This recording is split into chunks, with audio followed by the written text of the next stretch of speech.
Assalamualaikum warahmatullahi wabarakatuh. Alhamdulillah, kita panjatkan puji syukur yang setinggi-tingginya kehadirat Allah Subhanahu wa Ta'ala. Kita sekalian berrezeki, diberinya kesempatan melaksanakan zikrullah ala kadarnya, dan pada kesempatan ini seperti biasa, setelah kita laksanakan zikir ala kadarnya, kita sambung dengan taklim. Mudah-mudahan apa yang kita kerjakan ini mendapatkan ridhonya dan bisa bermanfaat bagi kita semua. Pada kesempatan ini kita coba mengupas tentang membaca Quran yang qadim. Yang Quran ini tidak lagi berlafal huruf, tapi ada dibaca.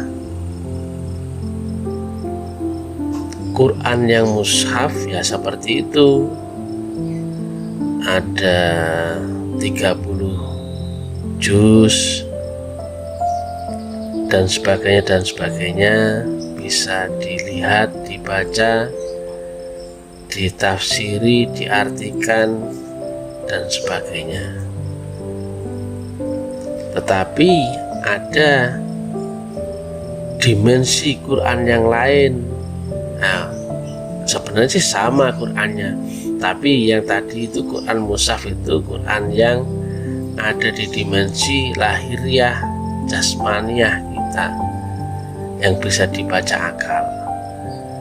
Dan satunya adalah dimensi Quran yang ada di dimensi rohani, itu yang biasanya disebut sebagai Quran yang qadim, Quran yang tidak lagi berlafal huruf tapi bisa dibaca. Tentunya bacanya ya nggak sama dengan Quran yang di dimensi akal.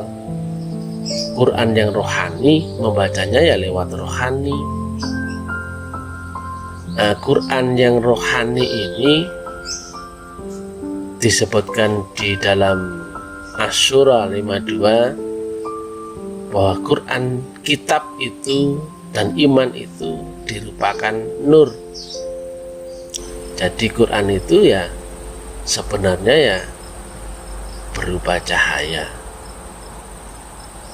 Yang bisa membacakan Quran yang nur ya mestinya ya dia sendiri, bukan kita. Yang bisa ke dalam kolbu manusia ya dia sendiri, Allah Ta'ala itu menurunkannya, kemudian memberikan pemahamannya, bahkan makomnya, kondisinya, dia sendiri yang bisa membukakan hijabnya buat kita. Adaptasi Quran yang pertama, yaitu Quran yang mushaf, kita semua sudah tahu. Mulai dari kecil kita sudah diajari ngaji, ada nahwu, shoroh dan sebagainya, itu ilmunya untuk membaca Quran yang mushaf. Tapi Quran yang nur atau Quran yang qadim, cara membacanya mesti memakai metodologi. Logika saja,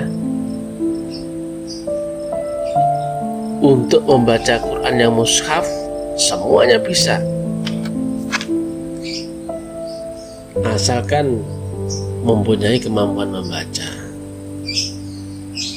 Nah, setelah itu ada tingkatan-tingkatan kemampuan orang, mulai bisa mengartikan, kemudian paham, kemudian membenarkan.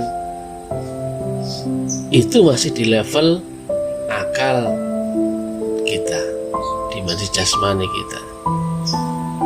Tetapi dimensi untuk naik saksi di makom-makom di dalam Quran itu sendiri nggak bisa dijangkau lewat akal, walaupun dia seorang yang pinter sekalipun, akalnya cerdas atau ilmu pengetahuannya luas, nggak bisa selama dia masih di dimensi akal. Nah, padahal akal pun bertingkat-tingkat. Ada akal yang condong subjektif, nah itu malah susah karena terdogma dia. Sudah ada latar belakang yang menempel di dalam akalnya sehingga mesti cocok dengan akalnya. Sedangkan akalnya ditempeli sifat kesubjektivitasan. Akal itu ada yang diberi kemampuan mendekati dimensi atau kondisi yang objektif, tetapi dia susah. Nah, akal yang terbiasa dengan logika objektif itu bisa membenarkan, tetapi tetap walaupun seobjektif apapun orang, sepintar apapun ilmunya atau pemahamannya, tafsirnya dan sebagainya, tetap tidak akan bisa memasuki dimensi yang ada di dalam alam roh atau yang biasa disebut Quran Qadim. Karena syaratnya akal relatif nggak akan bisa menjangkau firman Allah di alamnya Allah dengan potensi Allah dan kemahamutlakan Allah, tidak akan bisa ketemu. Akalnya relatif, bagaimana mau bisa membaca mushaf, bisa membaca Quran yang qadim yang mempunyai dimensinya tak terhingga, tidak akan bisa. Karena syarat rukunnya untuk sampai ke dimensi yang tak terhingga ya mesti memakai faktor yang tak terhingga juga.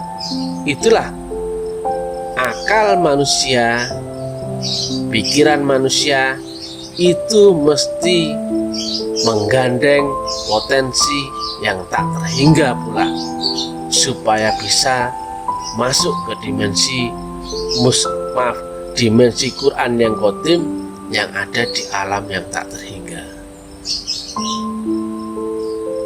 Jadi beda antara akal biasa dengan akal yang menggandeng potensi yang tak terhingga.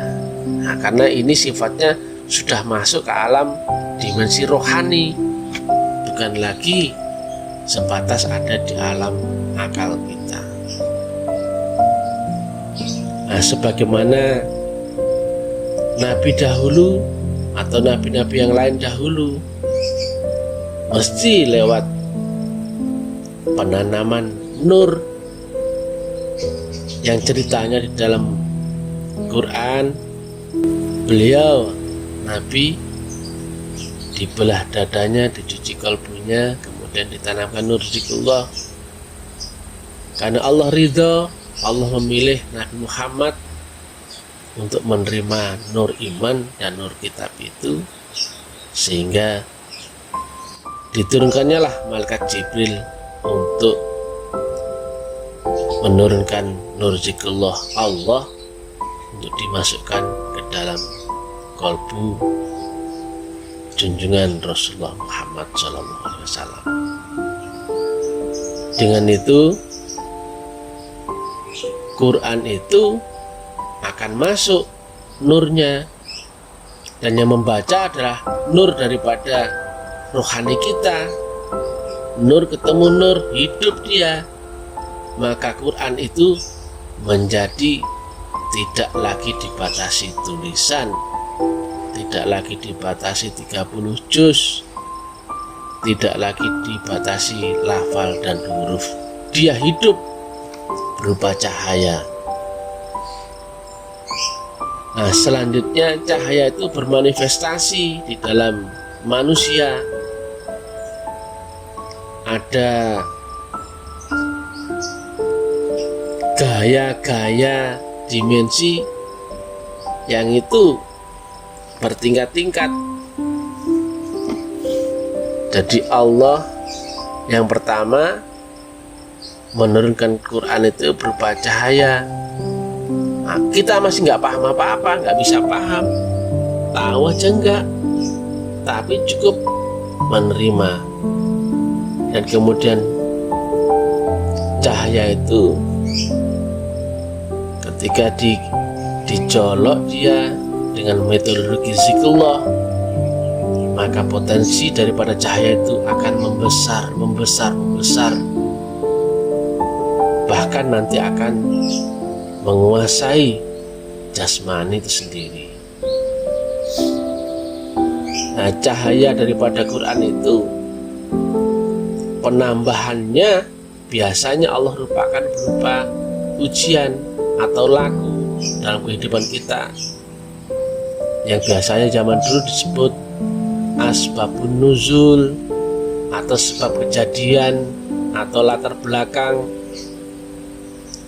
Nah, ketika manusia lewat proses yang sama, metodologi yang sama, maka akan ketemu kejadian yang sama. Maka nur itu atau Quran itu atau iman itu yang di dalam surat 52 itu akan bertahap dia. Nah, memulalah perjalanan yang sama dengan perjalanan yang dialami Nabi. Setelah ditanamkan nur zikir, maka beserta nur zikir itu pula Nabi Muhammad atau pula kita menjalani kehidupan ini. Jadi bukan lagi orang yang relatif, tapi orang yang menyertakan unsur Allah di dalam gerak-geriknya, perilakunya, atau yang dalam hal ini adalah orang yang telah dipotensikan atau beserta dengan potensi Allah, maka Qur'annya pun itu menjadi hidup di dalam budi pekertinya, di dalam perilakunya, di dalam gerak-gerik semua yang kita kerjakan. Kata-kata pun disertainya, pribadi pun disertainya. Tetapi jangan dikira bahwa beserta dengan potensi itu akan ketemu yang identik dengan yang enak-enak. Tidak bisa, karena untuk dinaikkan potensinya itu akan ketemu makom demi makom, dan itu Allah turunkan menambah nur iman dan nur kitab Qur'annya itu ya berupa ujian, berupa masalah hidup. Tapi sebetulnya itu turun dari kasih sayangnya. Jadi bukan lagi kita menganggap ujian itu sebagai bala atau musibah, bukan. Itu karena kasih sayangnya Allah memberikan tambahan nur kitab dan nur iman. Memang awalnya rasanya berat, tetapi ketika kita lewati ujian demi ujian itu, maka ilmu akan bertambah, iman akan bertambah, pemahaman kitab akan bertambah, petunjuk Allah pun juga akan bertambah. Karena pelajarannya bukan lagi pelajaran akal atau pelajaran ilmu yang diceritakan, tapi pelajaran nur. Biasanya lewat jalan hikmah, turunnya lewat adab.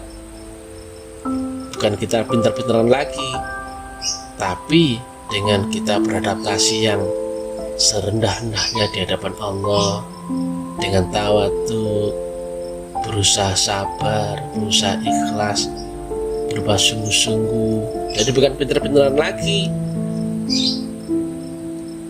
karena yang diturunkan itu bukan lagi berupa lafal huruf, bukan lagi berupa cerita. Nah, firman itu ya tidak ada suaranya, berupa nur saja yang masuk dalam kolbu, di dalam kolbu, dan kita itulah yang nanti akan bisa merubah nur itu. Maaf, bukan kita ya maksudnya, artinya dengan suatu sistem di dalam manusia yang nur itu akan menerjemahkan di dalam pemahaman kita. Nah, itu nanti kita akan tahu. Itu yang katanya orang dulu disebut laduni, atau ilmu yang turun langsung dari langit. Ada gaya horizontal berupa gaya hukum syariat, dan ada gaya vertikal berupa hukum hakikat. Pertemuan dua gaya itu akan membentuk dimensi gaya baru, yaitu ma'rifatullah yang turun dari sisi Allah Ta'ala langsung. Nah, nantinya setelah kita mendapatkan nur kitab dan nur iman itu, kita akan ketemu kejadian-kejadian di alam syariat dan juga ketemu kejadian-kejadian di alam hakikat, dan ujung-ujungnya adalah makom. Kita akan diberi ilmu hikmah yang turun dari langit, yaitu berupa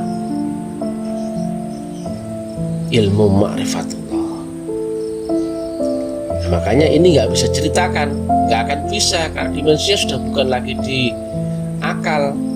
Tidak bisa transfer knowledge-nya, tidak bisa akal via akal, karena itu sudah pelajaran yang turun dari sisi Allah. Nah, makanya akal saja, walaupun akal itu berilmu, tetap nggak akan mampu menerjemahkan menerjemahkan firman Allah dari alam mutlak yang tak terhingga. Rumus dimensinya saja nggak ketemu, mutlak nggak akan pernah ketemu sama relatif, karena sifatnya keterbatasan yang saling bertolak belakang. Untuk menuju membaca firman Allah yang maha mutlak, ya mesti pakai unsur Allah yang mutlak. Dan Quran itu nanti akan hidup, terangkai dengan sendirinya. Kita akan diberi paham, mengerti sendiri, paham, membenarkan, dan yang lebih lagi adalah bisa membuktikan. Karena kita melewati kejadian yang sama dengan kejadian yang dialami orang-orang yang melewati jalan ini sebelumnya, atau orang-orang yang melewati metodologi ini sebelumnya. Kalau dari jalan A menuju Z misalkan, di tengah-tengah itu ada B, C, D, E, F, maka orang pertama lewat jalan itu ya ketemu B, C, D, E, dan seterusnya. Maka orang yang selanjutnya, jika lewat metodologi yang sama, unsur yang sama, membaca dengan metodologi yang sama, maka dia pun akan ketemu kejadian yang sama. Itu cara kita membaca firman Allah, firman yang diturunkan kepada, mohon maaf, Muhammad bin Abdullah, yang disebut sebagai Nabi Muhammad. Nah, kita pun akan ketemu semua yang dialami Nabi sesuai dengan level-levelnya itu. Kita pun akan melewati kejadian yang sama juga. Tapi bukan berarti kalau Nabi Muhammad sempurna maka kita sempurna, enggak. Tapi jalannya itu lewat jalan yang sama, dari A, B, C, D, E. Nah, kita pun begitu, A, B, C, D, E. Nah, hanya saja Nabi mencapai makam kesempurnaan, kita enggak. Cuma jalannya sama, maka kita pasti bisa membenarkan apa-apa yang disampaikan oleh Nabi. Pasti bisa membenarkan kitab Quran yang dalam mushaf, karena kita pun telah mengalami di dimensi alam virtualnya, di dimensi kejadiannya, yang itu ada di alam multidimensional. Memang sulit, rumit, dan memakai rukun syarat, tidak bisa untuk semua orang. Yang mushaf itu ya bisa dibaca mulai anak kecil sampai dewasa tua, ya bisa baca mushaf itu, mulai TK sampai doktor, profesor ya bisa. Artinya ya sama. Misalkan Al-Fatihah, misalkan ya, mulai anak kecil sampai profesor ya artinya sama, karena membaca dengan akar relatif yang sama. Tetapi apabila dibaca dengan dimensi yang berbeda, yaitu dimensi roh, nah Qurannya pun berupa Quran yang qadim, itu akan berbeda-beda sesuai dengan makomnya. Nah itu perbedaannya itu linear hidup. Di level A maka ketemu A, di level B ketemu B, di level C ketemu C. Tetapi pencapaian masing-masing orang beda. Ada yang sampai S, ada yang baru sampai N misalkan. Tetapi di level N sama-sama membenarkan. Makanya Nabi Muhammad nggak pernah hidup di zaman Nabi Musa, Nabi Adam, Nabi Ibrahim, Nabi Nuh, tapi bisa membenarkan semua yang dikerjakan atau yang dilewati nabi-nabi yang sebelumnya. Begitu pula nabi-nabi yang lain membenarkan kebenaran Nabi Muhammad, karena jalannya sama, metodologinya sama, Qurannya sama, kitabnya sama, imannya sama.